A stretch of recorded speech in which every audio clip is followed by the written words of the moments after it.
La entrevista del Telematutino 11, gente importante a tratar temas importantes. Nos acompaña Manolo Pichardo, él fue presidente del Parlacén, es miembro de la Dirección Política de la Fuerza del Pueblo y secretario de Relaciones Internacionales. Es una especie como del canciller de la Fuerza del Pueblo. Buenos días, Manolo. Hola, buenos días, Ramón. Buenos días, Jacqueline. Buenos días. ¿Cómo están ustedes? Y amigos de hace muchísimos años. Ah, eso sí, sobre todo. Sí. Hay una pregunta obligada, Manolo, que las elecciones en los Estados Unidos. Sí. Trump, tu equipo ha tenido tiempo de analizar, porque están haciendo mucho análisis del impacto positivo o negativo de la gestión de Trump en términos de lo que es de la República Dominicana y del mundo. Mira, es muy difícil uno predecir lo que pudiera ser la administración de Donald Trump, porque Donald Trump tiene desafíos internos y externos. El desafío interno mayor es que encuentra una sociedad que la tuvo anteriormente fracturada. Una sociedad fracturada, una sociedad donde se ha incrementado, sobre todo en la última década, la diferencia entre los ricos y pobres. Hay pocas personas que han acumulado muchas riquezas en los últimos, de la pandemia acá, han aumentado un 40% sus ganancias, los más ricos. Mientras tanto, muchas personas de la población tienen empleos precarios, porque se habla de la recuperación del empleo, pero la gente tiene empleos precarios, está perdiendo su vivienda. Hay una inflación que primero el banco dice que hay una inflación de 2%, ¿verdad? Pero la subyacente es de un 7%. Entonces, es lo que pasa aquí a veces. No, tú tienes una inflación de un 5%, pero cuando tú vas al supermercado y haces compras, como que la inflación es distinta. Eso pasa en los Estados Unidos. Que el nivel de precios se mantiene. Sí, y eso fue lo que, diríamos, el tema económico, yo creo que fue lo que llevó a perder a Kamala Harris. Y otros temas también inexplicables, como el tema de la migración, ¿verdad? Iba a ser duro, iba a frenar la migración y eso. Y yo vi a ciudadanos que son migrantes de toda América Latina, de acuerdo con el discurso de Trump. Un fenómeno extraño. Y ahora cuando veo las mediciones, el 53% de los hispanos votó por Trump, de los hombres. Sí. Votó por Trump. ¿Cuál era la lógica de los hispanos para apoyar la política migratoria de Trump? Bueno, que ellos sienten que los nuevos migrantes le hacen presión ya yo llegué, a sus yo empleos. No quiero que Exactamente, eso es como cuando la gente se está salvando y se mete en el bote y el bote se llenó, entonces se echan a los otros para que no se hunda el barco. Bueno, y entonces esas cosas llevaron a Trump a ganar, pero tiene el reto interno de, como dije, esa sociedad polarizada, rota, fragmentada, con desafíos económicos serios, una deuda pública insostenible casi ya, va camino al 200% de su PIB, algo... De hecho, incluso las agencias calificadoras degradaron a los Estados Unidos de AAA. Claro, nunca había ocurrido eso, han degradado porque, bueno, hay desconfianza. ¿Podrán los Estados Unidos pagar su deuda? Eso nunca estaba en el debate anteriormente. Entonces, es un reto que tiene el presidente Trump y otros retos a nivel internacional. Ahora, Manolo, el hecho, lo estamos viendo por candidato, pero también se está analizando también el papel de los partidos. Y en el caso del Partido Demócrata, con respecto a las elecciones donde ganó Biden, han votado 13 millones menos por Kamala Harris. Entonces, ¿qué explicación tendría eso? Mira, cuando se eligió a Kamala Harris, ustedes recordarán que Kamala Harris fue una vicepresidenta opaca. Fue opaca. Y cuando decidieron que fuera Kamala Harris, que estaba en el debate varios candidatos, estaba incluso la propia Michelle Obama, había un candidato, me parece que de California, un gobernador californiano, bueno, y se deciden por Kamala Harris. Cuando se decidieron por Kamala Harris... Y con poco tiempo. Sí, y con poco tiempo. Yo dije, bueno, pero ¿qué van a hacer con una persona que ha estado durante 4 años en la Casa Blanca y no ha podido impactar? Su figura no se convirtió en una figura de relevancia en los Estados Unidos. Entonces, una figura tan opaca que jugó un papel, diríamos, Eso, opaco. La eligen como candidata. Eso es lo que demostró que hay una falta de liderazgo en esa organización política. Pero lo propio ocurre con el Partido Republicano también. Hay un vacío de liderazgo fuerte en los Estados Unidos. Han tenido que recurrir a Trump.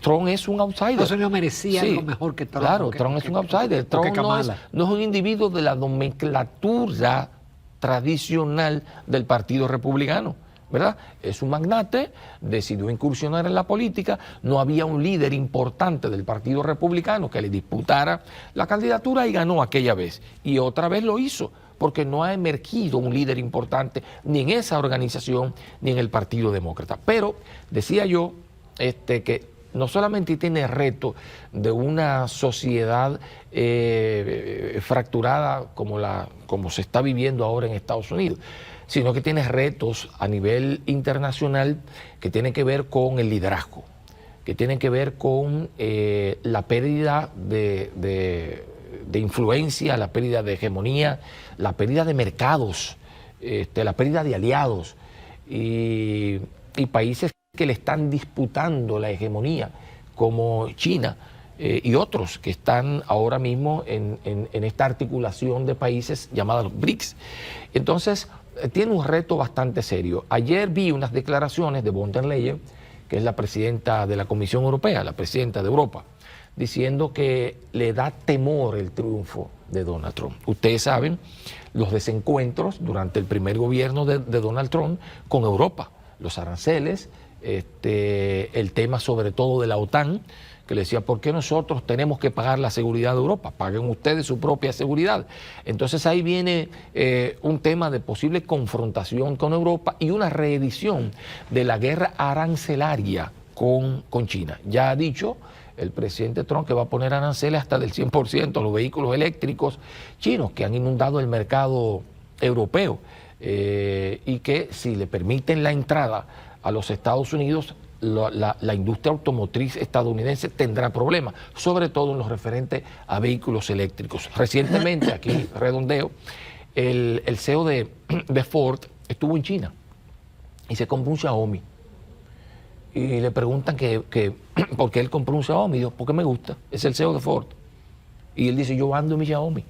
Entonces, eso es un Xiaomi es un vehículo de la marca Xiaomi que está muy, diríamos, ha hecho un boom, es su primer vehículo que hace y ha generado un boom y tiene un montón de pedidos ya sin siquiera salir al mercado, antes de haber salido al mercado. Entonces, esa situación se está dando, de hecho, y lo doy como dato importante para que veamos lo que pudiera enfrentar Trump, ahora mismo están cerrando fábricas de Volkswagen en Europa, varias fábricas de Volkswagen. Es posible que también cierren fábricas de Mercedes-Benz y hay empresas también italianas que van a cerrar sus fábricas. ¿Por qué? Bueno, porque los chinos han inundado el mercado con vehículos eléctricos de mayor calidad que lo que están produciendo en Europa y de mayor calidad que incluso que lo que están produciendo en Estados Unidos, porque Estados Unidos produce un vehículo de calidad, de mucha calidad, de alta calidad, que es el Tesla, pero ya tiene una competencia que lo desplazó, que es el BYD. BYD desplazó como vehículo de mayor venta al Tesla y entonces eso le va a presentar un reto al nuevo presidente Trump de los Estados Unidos y habrá una guerra arancelaria entre China y los Estados Unidos. Manolo, ¿qué lectura le das al hecho de que Trump lideró un asalto al Capitolio, acusado de malas prácticas sexuales ahí con una señora y otras más, lo han acusado de fraude, de los papeles secretos, de manejo fraudulento de las empresas, de evasión de impuestos, en definitiva de 1000 cosas más. Pero y entonces algunos analistas entienden que esto, lejos de no favorecerlo, la gente que votó por él pensó que realmente había una persecución política y que como era una persecución política, de repente lo que se estaba diciendo de él no era cierto o estaba en tela de juicio creer en eso. ¿Tú qué piensas? Mira, estamos en la época de la posverdad y de la manipulación. Y todos sabemos que los recursos que se usan para manipular al electorado. Trump en los debates decía cosas falsas y nadie se lo cuestionaba. Y entre paréntesis, Manolo, Trump gastó $400 millones en su campaña y Kamala gastó 1.000 millones. Sí. Dice la prensa. No, dice la prensa. Ese dato no lo sabía, pero lo que quiero decir, por ejemplo, Trump iba a los debates y daba declaraciones públicas con datos falsos y nadie lo cuestionaba. Y entonces empezaba una embestida, ¿verdad? Una campaña desde su equipo a dar como ciertos los datos que él ofrecía al electorado. Y entonces, obviamente, fue un electorado manipulado, pero además con una situación de bolsillo terrible. Entonces, si tú tienes una situación de bolsillo, tú me estás culpando al actual incumbente. Y entonces tú tienes una esperanza de que con el otro mejore la situación económica. Pero ¿con cuáles datos alterados? Porque él dijo, fue tremendista y siempre dijo extremadamente lo que iba a hacer y la gente le valió madre. Pero no recuerdo datos, pero sí en los debates y en algunas intervenciones públicas, él dio datos alterados, datos que no eran ciertos, y la gente nunca lo cuestionó.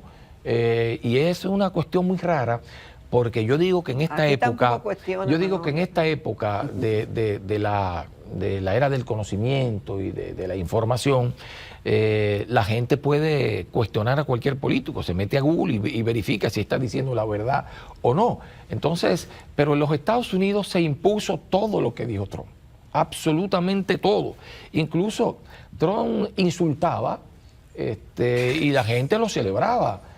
Trump decía palabras descompuestas y la gente las repetía. Hombre, además la suerte de que un atentado nada más le da la vuelta. Él dijo que Dios lo salvó con un propósito. Es que los planetas se alinearon definitivamente en torno a él.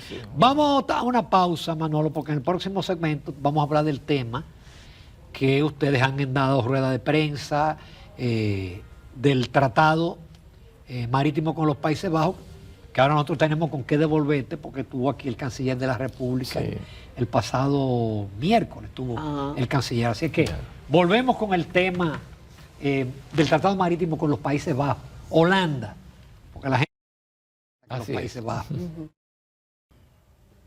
Continuamos en Telematutino 11. Esta mañana estamos conversando con el licenciado Manolo Pichardo, expresidente del Parlacén y secretario de Asuntos Internacionales del Partido Fuerza del Pueblo. Bueno, Ramón, antes de la pausa anunció un tema que ha estado en los medios de comunicación que no es del dominio público, que no le interesa mucho a la gente, y es un tratado que se ha firmado entre la Cancillería Dominicana, el país, con los Países Bajos con relación a nuestros límites marítimos.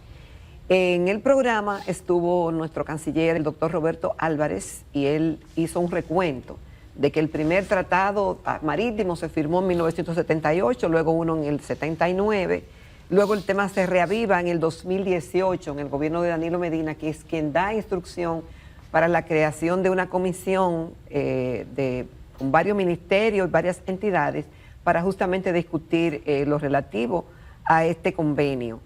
Y contrata incluso a un experto internacional. ¿Qué lo encuentra este gobierno?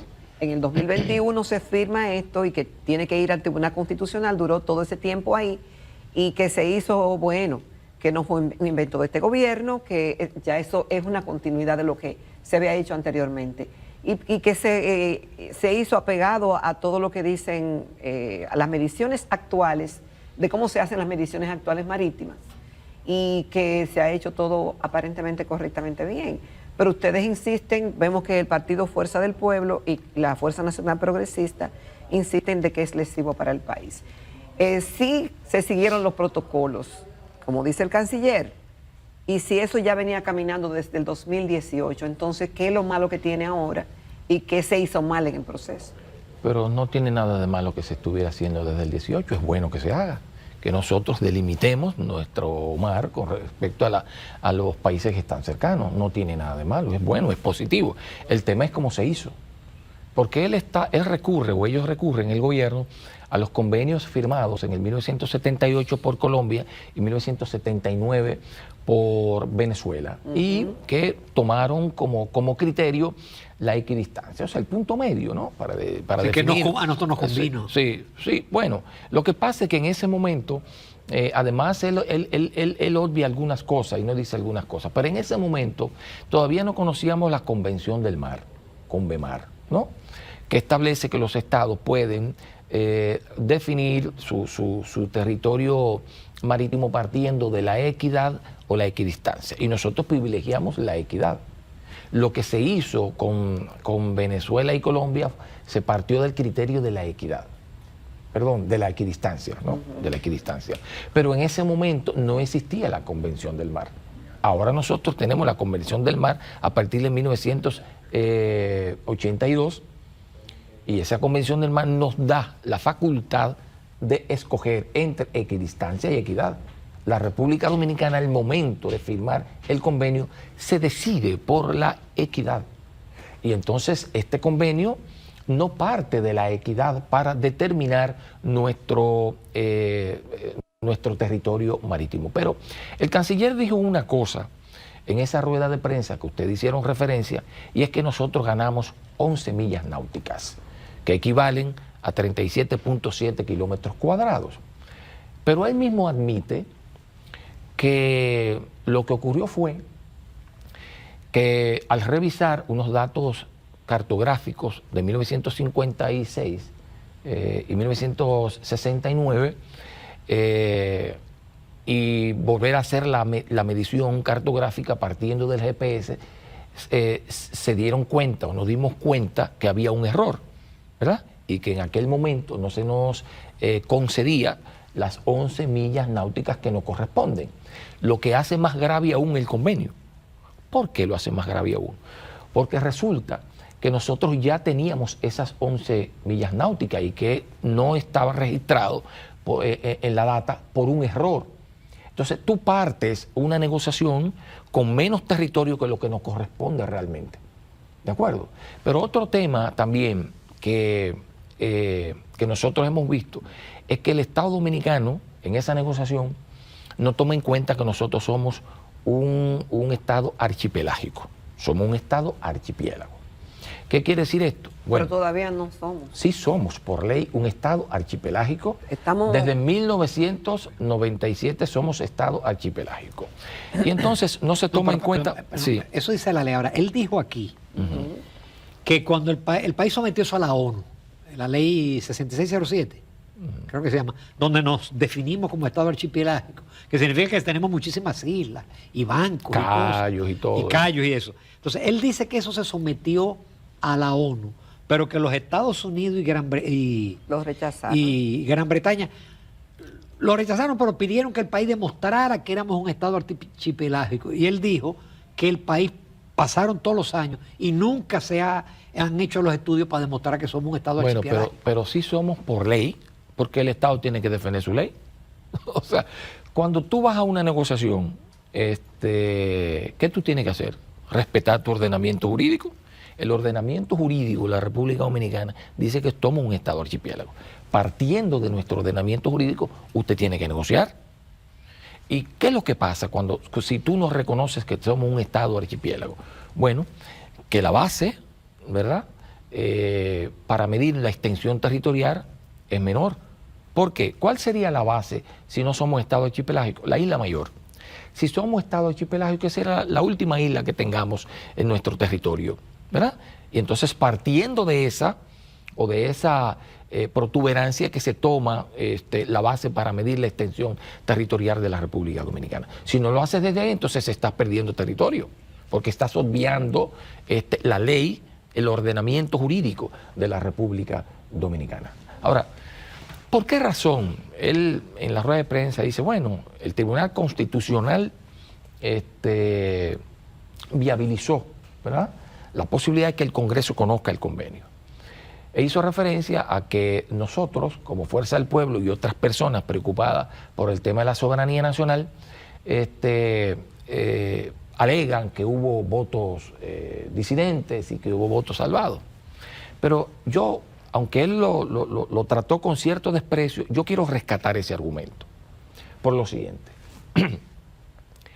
Resulta sospechoso que los que votaran a favor son los magistrados que fueron seleccionados en este mecanismo de elección de los jueces del Consejo Nacional de la Magistratura bajo el liderazgo de Luis Abinader. Esos votaron Y la mayoría, 2 que fueron electos en ese Consejo Nacional de la Magistratura, salvaron sus votos, como diciendo, yo voy a cumplir la orden, pero yo quiero salvar mi prestigio. O sea, yo voy a votar, pero yo salvo mi voto, ¿verdad? Y mis argumentos dicen, bueno, yo voy a votar, pero realmente compromete la integridad territorial de la República Dominicana y afecta a nuestra soberanía.